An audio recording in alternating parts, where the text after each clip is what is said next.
Крвав инцидент во Пробиштипско Гајранци. Сосед избудел двајца браќа со нож, со неколку прободни рани во пределот на стомакот. Тие итно се пренесени на штипска хирургија. Причината за кавгата е банална и се сведува на соседски инает околу поставена ограда.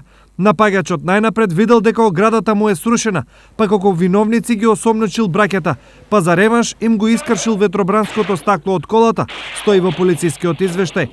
Според нападнатите, надвор од дома и во рацете на соседите, нив ги одвела врева која ја чуле во нивниот двор. Жена му на тој комшијата Раде, едно секирче го крие вака назад. Ја искачам, застанувам тука до колата, гледам што е проблем со колата, гледам искршена. Овој гледам таму оценката, искача тука од вратата и ме пробудува со нож. Паѓам некако доле на ногата, фана се за него, утепа се некако, немам појма, изгуби се. Брат ми ја дојде да види што е работа и него пробудува со ножо. Браќата тврдат дека она што ескалирало вчера има подолга историја на лоши соседски односи. Гаража ни бута.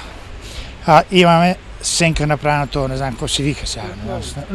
Летноик, зема и там ни бутна. Олци ни искраши, улева од двора борчиња, запали ни гуми од позади. Никој ништо не презима мерки. Се во ова е причина за тензии, но и чувство на несигурност кај двете семејства. Како да не се плашам, пред вратата ми излева, пред мојата врата. Јас излевам тука и внучето ми излева тука са баре за градинка. Од кај го знам дека не е он? Значи инспектор дал изјава, така слушаме, колку е точно не знам. Дал изјава кад е пијан е ненормален. Кад е пијан, а кад е трезен е човек. И сега ние одек знаеме дали внучето да си го пуштам да си игра, дали е пијан или е трезен. Конкретниот случај од вчера е предмет на анализа на полицијата. Таа утврдува кој прв почнал, а по целосно расчистување и документирање на случајот ќе следуваат и пријави. Во меѓувреме, двајцата браќа и нивните семејства се под полициско обезбедување, а лекарите интервенирале и на санирање на повредите кај соседот.